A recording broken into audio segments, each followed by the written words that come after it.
E aí, boa noite pra geral. Espero que esteja tudo na paz do tal João de Santo Cristo.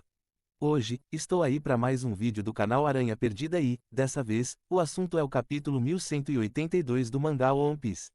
Capítulo novo vem garoando, além de fazer referência ao Zazá, o velho Zazá. Não vou explicar, na capinha temos um dos mais puros almirantes que essa marinha já teve. O Fujitora tem tudo para se filiar a Sword. O único empecilho seria o Akainu. Será que ele aceitaria um dos almirantes entregando a carta de desligamento? Essa situação da Sword é bem complexa também, né? De início, pode parecer uma faca de dois gumes, já que a marinha pode perder prestígio. Imagina se a marinha simplesmente ignora o Kobe, conhecido como um jovem herói, e agora, ignora o Garp, um herói da antiga geração. Na teoria, isso iria diminuir a visão positiva que a população tem sobre a marinha. Isso poderia se traduzir em pessoas abandonando a instituição, e o recrutamento também diminuiria. Ou seja, a Sword seria uma tentativa de fazer a marinha proteger os seus membros. Mas, na prática, isso não vai acontecer e, talvez, como o governo mundial controla até certo ponto o que é transmitido, talvez a visão que o mundo tem sobre a marinha não mude nem uma vírgula sequer. Enfim, a capa tem o Fujitora comendo o dom feito por um guaxinim e uma raposa. Claramente, dando nó cego. Muito bem, o capítulo retorna na batalha entre Imu e Loki. Nenhum sinal do Luffy ou de qualquer outra pessoa que pudesse ajudar. Mais uma vez podemos ver o Loki diminuindo. Dessa vez foi bem mais rápido que na última. Provavelmente porque não se recuperou como podia e deveria. Inclusive, talvez a gente veja o seu modo híbrido agora. Fiquei pensando, assumir a forma híbrida quando está no tamanho máximo não é vantajoso. O martelo iria ficar deslocado, pequeno demais para ser usado com qualidade. Apesar de que esse encolhimento não deve ser algo normal.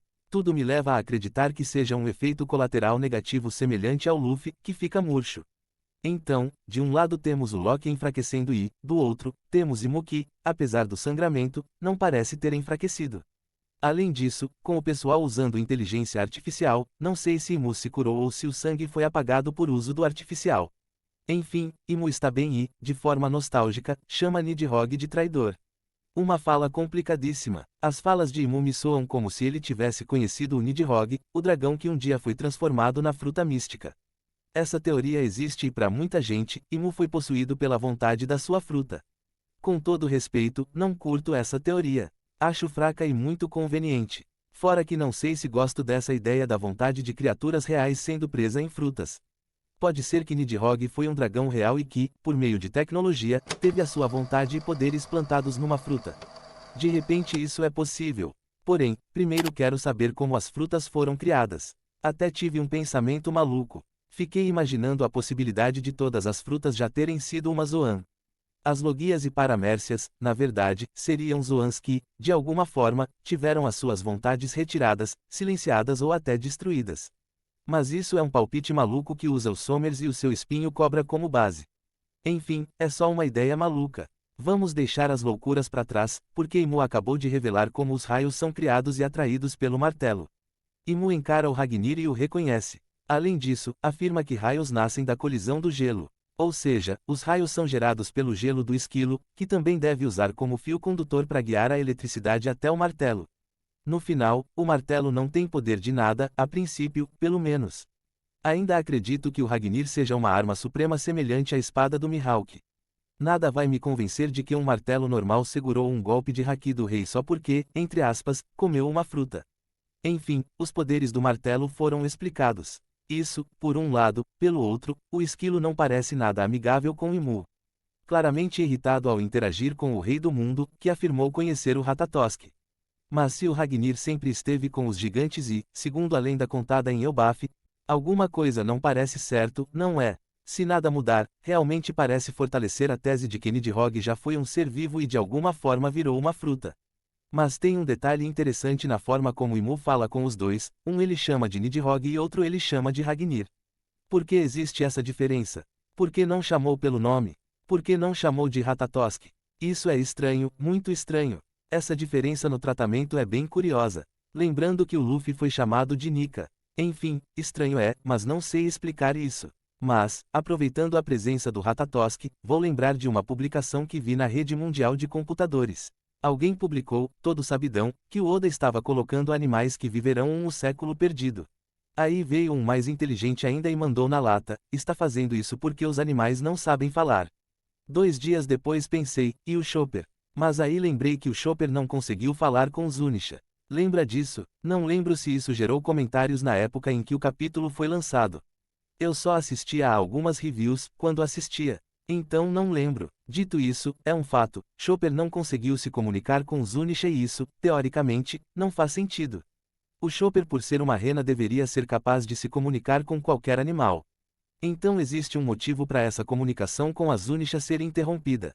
Não pode ser só para esconder informações do século perdido, ou espero que não seja só por isso. Se pelo menos tivéssemos o Chopper interagindo com os reis dos mares, os seguidores da Shirahoshi. Enfim, a minha esperança é ver o Chopper conversando com o Ratatoski e com a coruja Biblo. Agora, se isso vai acontecer, acho difícil, e talvez, vamos ter mais uma habilidade do Chopper sendo ignorada por pura conveniência de roteiro. Muito bem, aqui chegamos na última parte dessa luta. Temos, de um lado, o Ratatoski lançando um sopro frio em Imu, enquanto o Loki cospe vários projéteis de raio. Pra ser bem sincero, não entendi a lógica dessa combinação. Para finalizar essa luta, temos Imu lançando um novo golpe. O Tsitis Imiteu, nova Eclipse. Fui pesquisar porque vi um pessoal comentando sobre isso e achei bem interessante. A Tsitis Imiteu é uma divindade específica retratada como uma figura feminina que carrega ossos no corpo, tem uma cobra no meio das pernas e na cabeça, usa um adereço que lembra um pouco a auréola de Imu, quando vista de frente. Essa divindade está ligada à proteção do feminino, o que pode ser uma dica de que Imu não é hominho. Além de ter ligações com a fertilidade. Uma coisa interessante dessas divindades é que os astecas acreditavam que dava para vê-las no céu, representadas pelas estrelas que ficavam visíveis em torno do Sol durante o eclipse total. Os astecas viam o eclipse total como um ataque ao Sol feito pelo grupo de divindades, as Tsitis e Mima. Me pergunto quanto tempo Oda passou pesquisando para chegar nessa referência. Parabéns, mas não tem prêmio. Bom, como alguém já deve ter dito em algum lugar, na vida, nem tudo são flores. Então estamos aqui, no ponto mais baixo desse capítulo. Sem dúvida, o ponto mais fraco. Tão merda quanto o Brook está vivo depois de bater de frente com Imu/Gunko. Mas enfim, realmente, a pessoa resgatada pela Bonnie e a Lilith é o Sanji. E o camarada não está nada bem. Poderia estar pior, afinal tomou um golpe do rei do mundo, mas se nem o. Na cena, temos o Sanji meio vivo, até que se lembra de uma cena que aconteceu antes de ser resgatado pela Bonnie. Para efeito de estudo, essa cena aconteceu naquele intervalo de tempo em que o Loki e Imu batem um papo 10, na broderagem. Acontece que o Killingan decidiu bater um papo 10 na broderagem com o Sanji também. E, como um belo vilão que é, na hora de se vingar da humilhação que recebeu, deixou o inimigo vivo e foi embora. Genial, certo? Tão bom que vou só ignorar essa merda. Depois que a nossa loira do banheiro partiu atrás do Killingan. Vamos lá pra biblioteca, pra ver Saulo e Robin achando uma passagem secreta que leva até um esconderijo onde a coruja escondeu todos os livros. Vamos ser bem sinceros, o Oda anda meio cagando para o mundo. 500 anos e o Saulo só se interessou em olhar através da porta dos fundos hoje. Sem falar que a sala escondida não é realmente escondida. Claramente está a céu aberto. Mas isso é o de menos. O mais importante aqui é que a coruja possui consciência afiada. Isso não é nada incomum, já que o Chuchu, há milhões de anos atrás, já mostrava tal sabedoria, apesar das limitações que o cachorro tinha. Mas saber que algo é importante e proteger isso é algo que até o Chuchu sabia fazer. Dito isso, a coruja entende a dupla, ela só está se fazendo. Inclusive, vendo de perto, a coruja parece estar usando um óculos e capa.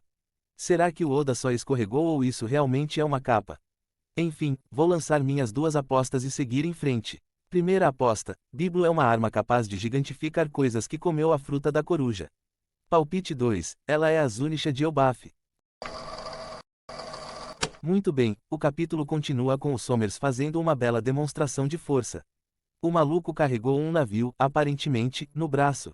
Não foi qualquer navio também, foi um navio gigante adulto. Claro, o Oda foi bem família sacana aqui e maquiou tudo. Não vemos os Somers carregando o navio realmente. Me parece que ele meio que ordenou e o navio subiu. Espero que a legenda mude e de fato o Somers tenha carregado o navio. Mas é isso por enquanto, ele coloca o navio na posição e passa o rádio para o Killingan. Chegamos na parte que gerou algumas discussões. Uma cena que não tem nada demais. Sério, o Killingan deixar o Sanji vivo é muito mais merda. Dito isso, na cena vemos a Geralda com os dedos enfaixados e o Chopper falando, em outras palavras, que ela teve sorte. O corte foi bem limpo e isso facilitou a recolocação dos dedos. Também vamos ver o Hairudin no chão, inconsciente. Vemos o Colum agradecendo que o Chopper curou a mãe de todo mundo, enquanto o Chopper diz que são só os primeiros socorros. Dito isso, o que realmente me incomoda nessa página é a confiança do Chopper. Quando toda a confusão acabar, eu faço um tratamento completo. Os seus dedos estão bons, só precisam de uns meses de descanso. Não dou nem 2 dias. Enfim, acho que existe uma ausência de medo do perigo. Se o Chopper chega e diz que colocou os dedos no lugar, mas se vai funcionar dependerá um pouco de sorte. Se ele diz, vamos torcer para que tudo acabe bem para que possa fazer um tratamento mais completo. Para mim, seria bem melhor. Até porque isso deveria ser uma crise apocalíptica, um perigo real para a vida e liberdade de Elbaf. Infelizmente, o Oda não conseguiu nem segurar o Zoro e o Sanji fora de cena por mais de 2 capítulos. Não tem como, não é porque o Chopper reverteu o Dome Reverse que ele aguenta um Sommers e Killingan, empoderados pelo poder de Imu ou não. O mesmo vale para Frank e os outros. O Killingan foi derrotado por causa da presença do Sanji e da dica do Gaban, ou pelo menos, acredito que a ideia de separar o corpo veio do Gaban. Enfim, essa parte não é ruim, mas tô lembrando que de 10 pessoas só 3 podem lutar, e isso está me irritando. Bom, como tivemos o Sanji saindo para lutar de um lado, do outro temos o Zoro. Graças aos deuses, o Goldberg foi junto, ou então o Zoro iria parar na Terra Sagrada. Com isso posto, a parte mais interessante é o Zoro segurando bolinhas de gude. Foi isso que Imu jogou nele. E pelas faixas, tudo indica que o Chopper também fez algum tratamento nele. Espero que o tratamento não tenha sido retirar essas bolas de dentro do corpo. Fora isso, essas bolas são bem interessantes. Parecem ter uma chama negra dentro. Seria muito interessante se isso caísse na mão de Lilith. Na mão do Zoro é bem inútil, ele não é o mais inteligente do bando. Então estou torcendo para isso caia na mão de alguém minimamente capaz. Outra coisa interessante, os objetos invocados por Imu se mantêm. E isso é bem interessante. A chama pode assumir qualquer forma e pode mantê-las por tempo indefinido. Imagino que Imu possa remodelar essa chama se estiver perto o suficiente. Outra coisa que pensei, o consumo dessa chama não parece ser um problema. Ou a chama possui uma fonte infinita, ou é algo que não gasta. Bem, deixemos a questão do Maki para depois. Não existe uma resposta para isso e não serei eu que vou chegar em uma. Aqui chegamos nas páginas finais desse capítulo, que começam com Killingan e Sommers conversando. Killingan diz que fez uma besteirinha e o Sommers automaticamente entende e já exige que o Killingan seja capaz de controlar a coisa. A conversa é interessante, porém, essa primeira parte certamente terá alterações. Não faz sentido o Sommers cobrar que o Killingan seja capaz de controlar algo que ele criou. Além disso, quando Sommers diz que a coisa é um problema para eles, isso é bem óbvio, algo capaz de gerar uma inundação é um problema para qualquer usuário de fruto. Então, essa parte não me diz nada muito grande. A coisa muda de figura na parte seguinte. Quando Sommers diz que viu a Gunko e ela parecia morta. Das duas uma, o golpe de Imu destruiu o gelo, mas matou a aliada no processo. Ou o gelo não quebrou. Eu gosto mais da segunda opção, porque só aumenta a dor do Loki. Ele tinha o poder de congelar o pai para tentar conseguir uma cura, ou talvez destruir quem escravizou e libertar o Harald. Infelizmente, ele só deve ter aprendido isso meses depois. Imagina ele descobrindo que o martelo poderia ter congelado o pai, mantendo-se vivo e em segurança até hoje. O príncipe é amaldiçoado até quando ganha poder. Mas enfim, o meu palpite é que a Gunko ainda está no gelo. Com isso posto, vamos para a segunda fala do Sommers. Ele diz que o corpo do Todo-Poderoso não deveria estar nesse mundo. Confesso que essa fala me pegou um pouco. Será que o corpo de Imu não é adequado para viver no planeta? Será que Imu está alterando tudo usando água para tornar o planeta adequado para o seu corpo? Foi nisso que fiquei pensando. Obviamente, não tô indo na linha de que Imu é um alienígena, talvez ele só nasceu com uma condição física específica. Porém, ele poderia vir de fora porque extraterrestres existem nesse universo. Enfim, Zazá, o deus da chuva aparece. Nas muitas teorias que vi e li, a minha preferida é a do Dragon sendo o usuário da fruta humana mística modelo Zazá, o deus da chuva. Com isso dito, Killingan invoca o seu próprio pesadelo. O deus da chuva, um ser de 4 braços, véu facial e um chapéu que parece uma água viva, o ser tem a sua própria versão de auréola nas costas e o seu corpo parece ser feito completamente de água. Uma mistura de cigana com sacerdote de templo absurda. Um visual muito massa e talvez um prenúncio do futuro, será. Obviamente, esse que estamos vendo é o deus da chuva, segundo o medo do Killingham. É a visão dele, baseada nas histórias que ouvia enquanto crescia. Porém, nada impede o Oda de aproveitar o formato do deus da chuva para criar essa versão pesadelo do Killingham. Ou seja, quando o usuário dessa fruta aparecer, talvez tenha 4 braços, talvez tenha essa auréola nas costas e talvez seja capaz de manipular a água em certo grau. Supondo que todas as frutas dos deuses serão Zoans. E até agora está sendo. E outra, tem uma teoria de que o Dragon possui uma fruta do tipo dragão. Um deus dragão específico que governa as chuvas. Um tal de Inglong. Fica essas duas possibilidades, fruta humana ou fruta do dragão. Agora, sobre os dragões celestiais terem medo da chuva. A altura máxima das nuvens pode superar a linha vermelha em altura. O detalhe interessante é que as nuvens mais altas tendem a ser nuvens de tempestade.